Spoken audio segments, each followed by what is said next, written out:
Sometimes it works. Hmm? Mm. $27 USD balance is just about enough to buy that ticket from Australia to the United States. So you're almost there. Welcome to the Cafe Night Show. I'm your host, the Goldsmith. It is the 26th of September, 2024, and we're already talking about the very important East Coast meetup, Upland player run, call it what you want. Tomorrow, we're looking forward to seeing everybody who's going to be able to make it into Philadelphia tomorrow. Those who can't make it tomorrow but are making it Saturday, we're more excited to see us Saturday because we're going to do a walking tour in the rain. It's going to be lovely. Dodging raindrops along the way. But in the game of Upland directly, we had a couple things today. Number one, the city of Frederick, we got ready to release it. And then at least it was successful in having that notice of hour and a half ahead. Hey, it's not going to happen. Go take a nap. Don't worry about it. So, city of Frederick did not release today, but we have a couple bonuses that come out of it. The first bonus is we got until Monday.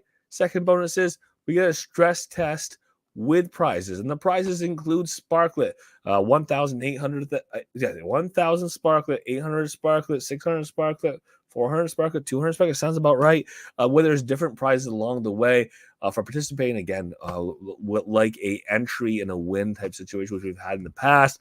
We're also going to have the opportunity to participate in some type of treasure hunt in the area. It's kind of testing that treasure hunt. If you ask me, it's testing the treasure hunt mechanism that Upland just worked on improving on the PC. Go figure. Maybe that's part of this concept, or maybe that's part of that concept that Upland, as they're going to push forward the PC treasure hunting in the next couple weeks or next month or so, seeing what treasure hunting is doing as it currently says. I don't know, but I do know that we do have some rewards along the way for participating in a stress test. We'll go into the specifics on it. I've got some thoughts on the pro and on the con of what this looks like. And the con is a pretty big one to me. So we'll get into the con and what city releases mean to existing players and what these cities that are FSA first really mean to players who are not FSA. Well, how they participate and what's exciting about them and what's not exciting about them. And we'll get into a few things there. And then, of course, we are kicking off this challenge series that Upland has already talked about. This challenge series in Layer 1 chat in the game of Upland, where there are different topics each day. And again, my guess yesterday, seeing the way the topic was written, what feature are you looking forward to in Upland or looking for in Upland? I foresaw this as something that Upland's looking for the suggestions every day. And some of them are pretty nice or pretty targeted to improvements in the game of Upland, things that people want to see happen anyways. So it would be very nice to see some of them get used. So we'll look at the challenge for today. And then just look forward to tomorrow, because I can't guarantee I will run a show or have a show tomorrow. That is because I'll be in Philadelphia for the first ever community-led Upland East Coast meetup. There we go. That's it. And I'm looking forward to it. So for tonight, all views and opinions expressed by myself, they're mine and mine alone. Shouldn't take as game strategy or financial advice. Don't represent the game of the team of Upland. Any guest contributors who we do have on have their own opinions, and they're welcome to them. They shouldn't be taken as game strategy or financial advice. They represent myself, the Goldsmith, the Cafe Night Show, or the game or the team of Upland. Easy. Let's take a look at a couple things, because it is always nice to see. On a plane now, but to the wrong city. Watching the NFLPA legit show. Look at that. And Barco on a plane, but not headed to Philadelphia. Failure. But I hope you have a good trip and a good weekend for yourself.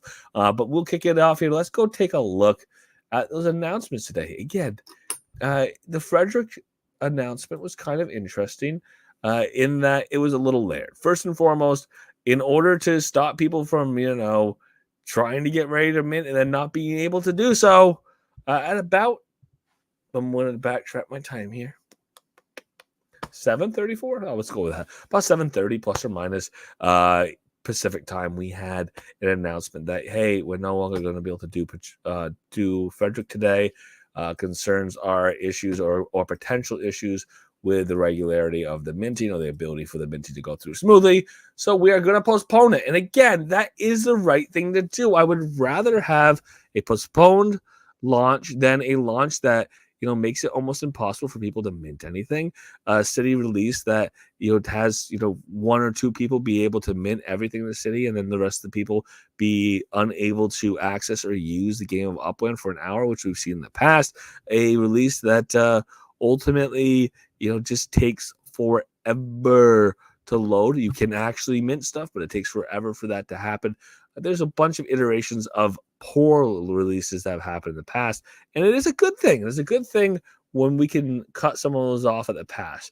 And because of those issues, whatever the issues that Upland was seeing, they decided to go the route of doing a stress test before we do the whole city again. And I'll get into some of the details of the stress test because some of them are very particular to this city and very counter to what I think is the right way to do a stress test. Trees, good to see you. Good to see you. Right. Due to the recent technical issues delaying the city opening of Frederick, we've decided to run a stress test on Monday, September 30th at 8 a.m. PT. Again, two things here. Number one, 8 a.m. PT is an hour earlier than we usually run city releases. Okay. Number two is that push from today until Monday, so it gives us the opportunity to kind of rest and recuperate over the weekend before we get up a little early to go and mint in the city of Frederick. Again, this is the downtown neighborhood that will be the stress test. Now, this is where I start to see the ding, ding, ding, ding, ding. If we're going to do a stress test, it does make sense for it to be a wide variety of players who can participate and active players who can participate. So it does make sense that it would be a portion or a neighborhood in the city of Frederick that is going to be able to be minted by people who are existing players. Keep in mind that a lot of the neighborhoods in the city of Frederick are going to be primarily FSA. The city itself is primarily FSA, but the one way or one of the ways you can guarantee as many properties as possible are open to as many people as possible, helping give you greater traffic and helping give you greater competition in the stress test, aka the race to mint. That's what part of the stress tests are looking for. A number of transactions trying to be made at the same exact time. If we can get that situation where we are going to have a greater amount of transactions attempted at the same time than we will have in the actual release, it has a great stress test. So that is positive, I guess. But we took one of the rare neighborhoods that is going to be primarily available to people who aren't FSA, and we're making a competitive bid. Okay, and we're making it just that, a competitive bid. So we're taking one of the most highly in demand areas, and instead of distributing the demand from that area and other areas at the same time, we're now concentrating on just that area, and then we're saying everyone go have at it and go and mint.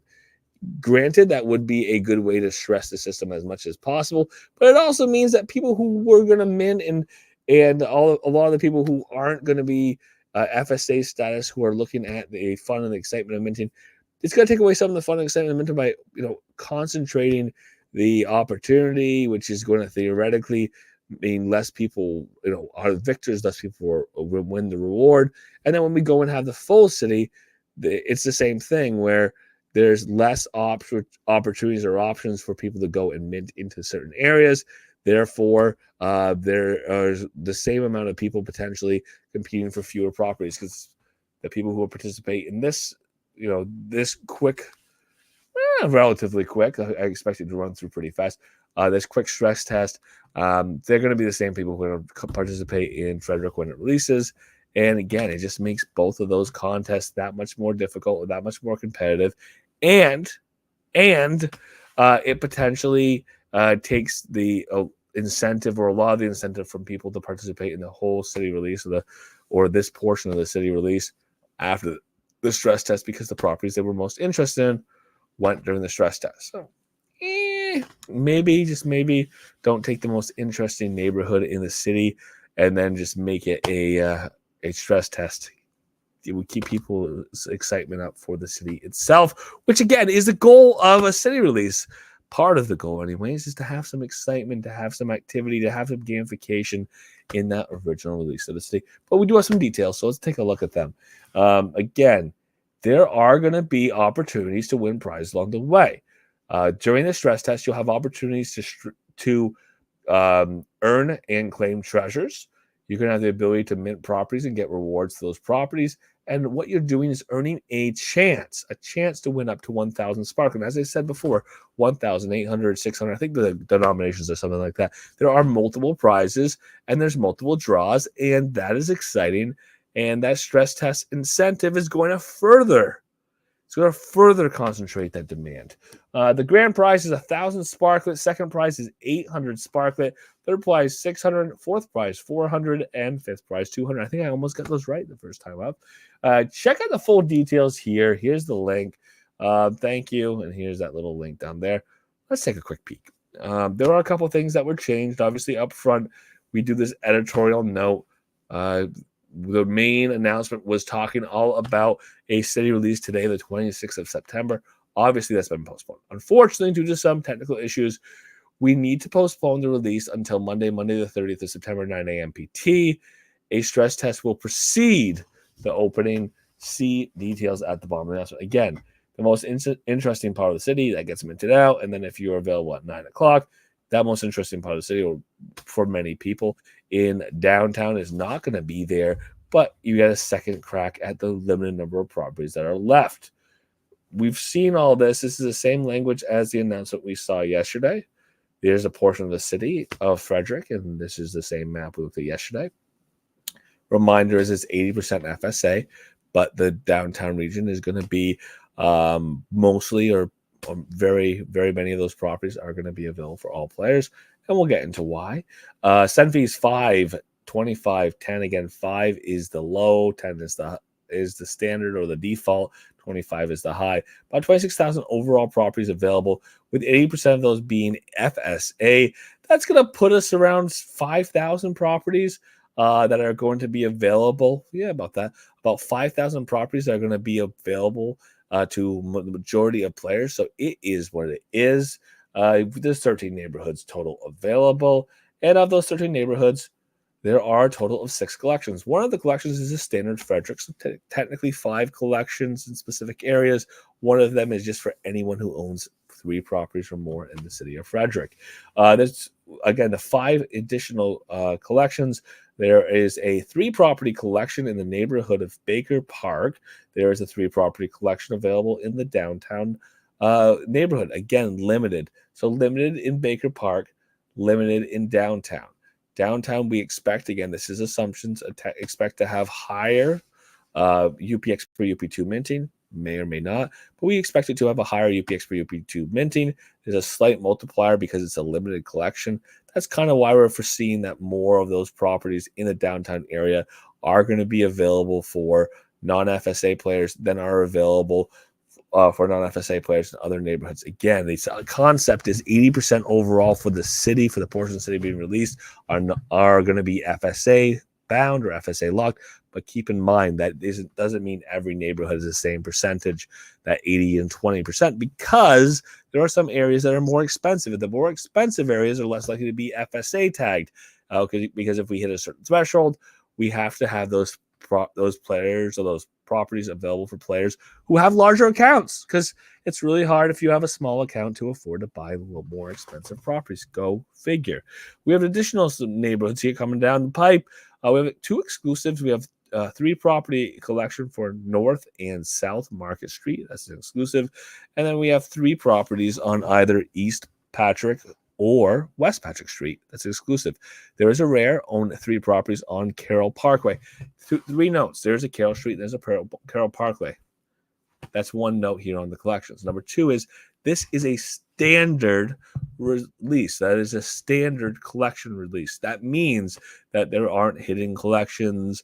That means that the multiplier for the collection, if it's a high-end collection like a rare or exclusive, we're going to see that multiplier being relatively significant, meaning those properties in those collection areas start out at a UPX per UP2 based on the value of properties in that area. Then they're multiplied by a collection multiplier, again, giving a higher mint price based on the fact that those properties are in collections. So by the time you're done, you're likely to see these properties in the rare street of Carroll Parkway. If you take a look at Carroll Parkway, you're going to see when we get the city up to mint, you're going to see those properties going to be relatively expensive because it's the UPX per UP2 multiplied by the multiplier. What we do want to see when we get into Frederick is the fact that we have 3 launch pads. We can kind of set these drifts towards the areas we want to go. And because this is a standard release and not a vanilla release, people know what collections they want to go for.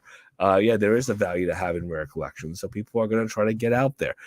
There are going to be some confusions potentially where people are trying to race to go mint something, and obviously it's too competitive. They can't mint it, so people go and race and try to mint something out, whatever they can get. But people may also have strategies where there's certain areas they want to mint that aren't collections but are special to them, or they think are going to be special, or they think they're going to be able to do something or build something with.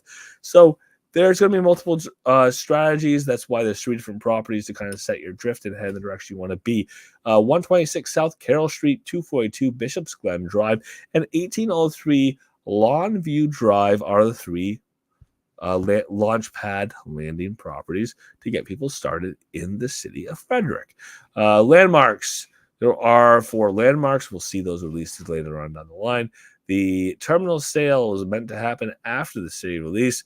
So registrations are to start Monday the 30th. Again, with the city release happening on Monday, the actual sale for the terminals is going to happen on Tuesday, October 1st at 9 a.m. PT. Again, the details on the stress test are as follows. 8 a.m. PT, the stress test will begin with the unlocking of all properties in the downtown neighborhood of Fredericks. Players are encouraged to mint as many properties as they can as soon as they possibly can during the test. Again, highest possible traffic rate as quick as possible. This is to test and to generate high levels of activity so Uplink can make sure that the game can sustain those when we actually do have the release an hour later. Therefore, the more you mint, the better your chances of winning. Go figure. We do have at 8:05 a.m. PT. Treasures will begin to appear on minted, again, not unminted, minted properties throughout downtown, with new treasures spawning every 5 minutes. Most treasures will grant enough UPX rewards to cover send fees, but each treasure also has a chance to contain up to 10,000 UPX. So it's kind of like a bonus chest. You go get a chest, you get a little bit of UPX, you get lucky, you might get up to 10,000 UPX out of that chest. At 8:15, sends will start dropping, so you should end up in Frederick or start in Frederick with a decent amount of sends, because it will be 15 minutes before you start seeing sends get dropped to you. At 8:30, the last wave of treasures do spawn again between 8:30 and 8:45. There won't be any more treasures spawning, but there's still the opportunity to try to mint properties and send around and get points there as well. If everything goes smoothly, the full city of Frederick will open at 9 a.m. PT. Stress test giveaway. This is how the giveaway is calculated and how it works. Up to 1,000 Sparklet could be yours. Each property minted in the downtown will earn you 5 entries into a giveaway, with a total of 25 entries for grabs, meaning you get points for up to 5 mints. Beyond that, no points for you. Each treasure claimed in the downtown area will earn you 5 entries, with a total of 15 entries as a cutoff, which means you can do up to 3 treasures, getting 5 points apiece. You can get a 4th treasure. You don't get points for that treasure. Each send to a property in the downtown neighborhood will earn you 1 entry, up to 5 total entries. Easy. All qualifying actions must take place between 8 a.m. PT and 8:45 a.m. PT. Again, if it doesn't mint out in time, you can keep minting. You won't get rewarded for things that happen after 8:15 a.m. PT. Prizes, 1,800, 600, 400, and 200 are the denominations. Again, we call it a grand prize, a second prize, third prize, fourth prize, and fifth prize, meaning there's a total of 5 spark amounts that will be given out based on people's performance and people's activity during that stress test. With its blend of historic charm and modern-day opportunity, Frederick is set to become a lively city of the metaverse. Get ready for the launch. Mark your calendars for the terminal sale, and happy property hunting, uplanders. Easy enough. Like I said, this is one of those things that it is doing the best we can get out of a city that wasn't able to release the way it was meant to release. When we don't have problems with minting properties correctly or having a release go correctly, I'd rather have that get retracted or there be apology or we delay that actual release of whatever it is and instead make it when we can have everything work. Because the crash, and two people take advantage and nobody else can because there is a glitch and it is what it is. That's not what we want to see when we have competitive city releases. So I'm okay with I like to see Upland making these corrections when they can.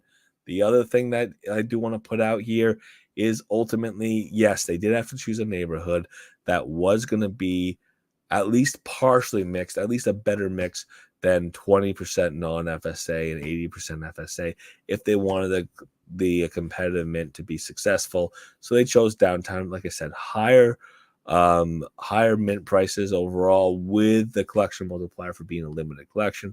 I expect many of those properties to exceed the pricing, the value that would allow a property to be an FSA property, and therefore there'll be more properties for me to potentially mint at 8 MPT on Monday morning.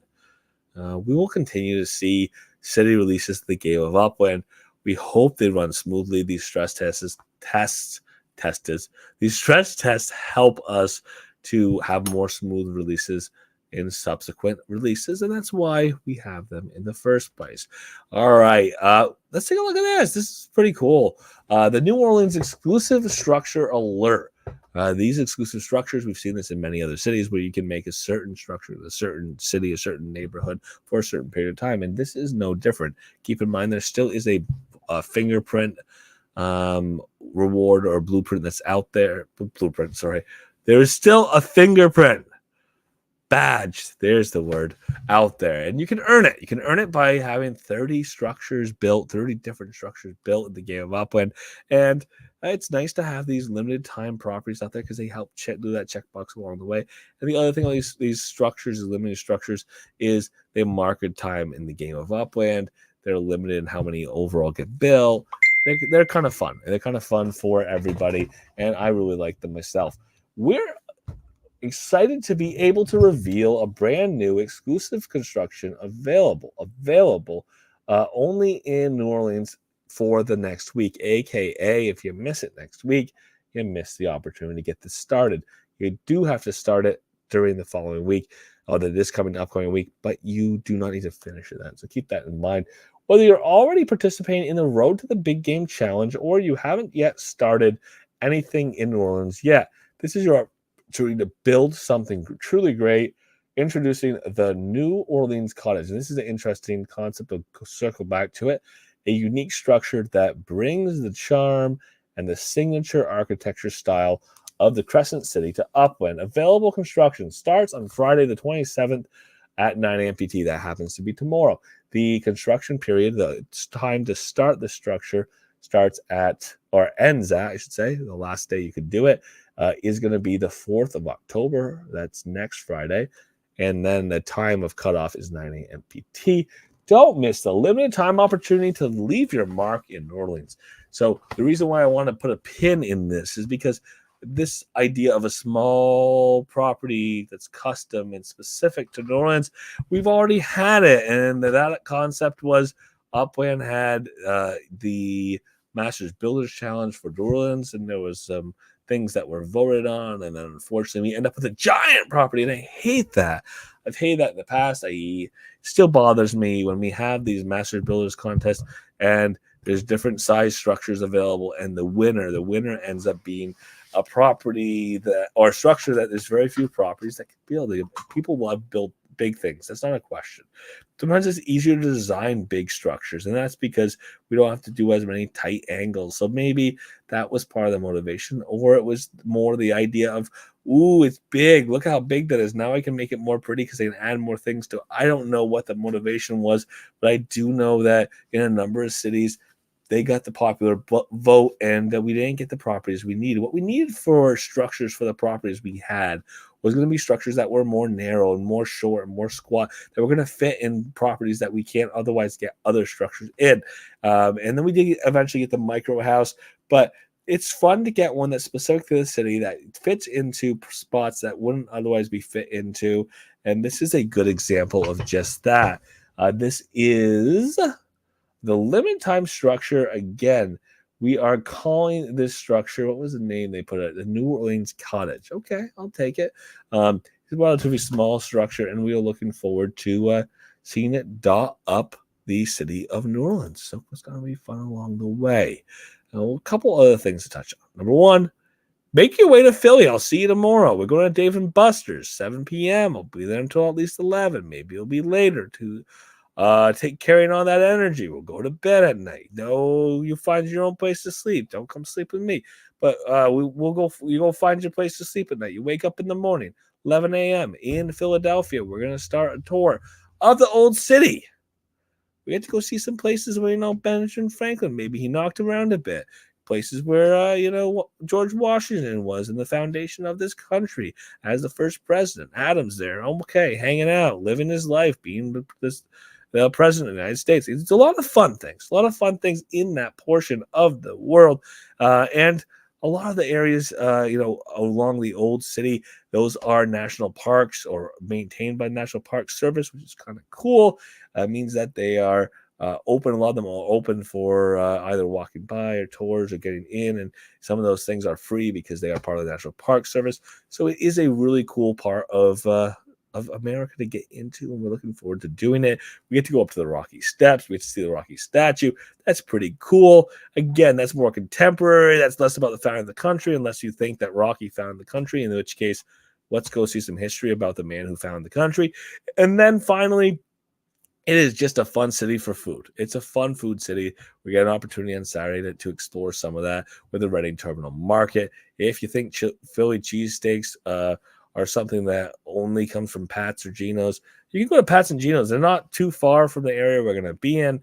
I've got a place where I'm staying that's not far from Pat's and Geno's myself, but it's also a city that has better cheesesteaks. You can find them other places like the Reading Terminal Market. So we're looking forward to having that opportunity to explore the city and spend time in the city of Philadelphia. And why do we do this? Why do we do a tour? Why do we do a meetup like this? And that is because a game of Upland overall is about two main things, if you ask me. One of them is about that connection in the community. Again, connect, play, earn, connect, earn, play. This idea that there is this connection that is inherent in the game of Upland, where the play, connect, earn, where the connection, where the communication between people and the building of communities is very key. And the second thing is ultimately people say Upland's a property game. Well, what do they mean when they say that? We talk about these real world links between the properties in Upland and the real world, and the best way to commemorate that, the best way to really feel that, as far as I'm concerned, is to be able to see what's the real world connection, what's the real world event, what's the real world properties that actually tie to that area. And I'd love a tour in the game of Upland and that feeling of being better connected or better knowledgeable about that city, and then to be able to take that and bring that into the real world. That's what's exciting. So looking forward to this coming weekend. And with all those things considered, there she is. There's my Blue. With all those things considered, it's very, very possible we may not be able to do a show tomorrow. We'll do our best. Maybe it'll be a great show, because maybe it'll be an opportunity to do a quick show from Dave and Buster's with all these cool Uplanders around. We'll have to see, because, again, I do want to be able to give my undivided attention to the fun people we'll be spending time with in Philadelphia tomorrow. So we'll see how that ends up working out. Looking forward to seeing Blue on Saturday in Philadelphia. And otherwise, Lily, get on the plane. You can still make it. We'll see you there in time. For tonight, thank you so much for being here. Monday through Friday, 7:30 p.m. PT in the Upland Cafe. We'll see what happens tomorrow on YouTube and on Twitter. And fingers crossed, maybe, just maybe, we can make it work. Hands, yellow, heart, red. I don't know what that is, but I'm going to guess that was it was an emoji that didn't come through. But yes, thank you so much for being here. We look forward to seeing you. Maybe not tomorrow, but maybe tomorrow. But at least on Monday, 7:30 p.m. PT in the Upland Cafe on YouTube, on Twitter. And for tonight, if you're in the Upland Cafe, feel free to unmute your mics. The floor is yours. And yes, looking forward to seeing you as well, Blue.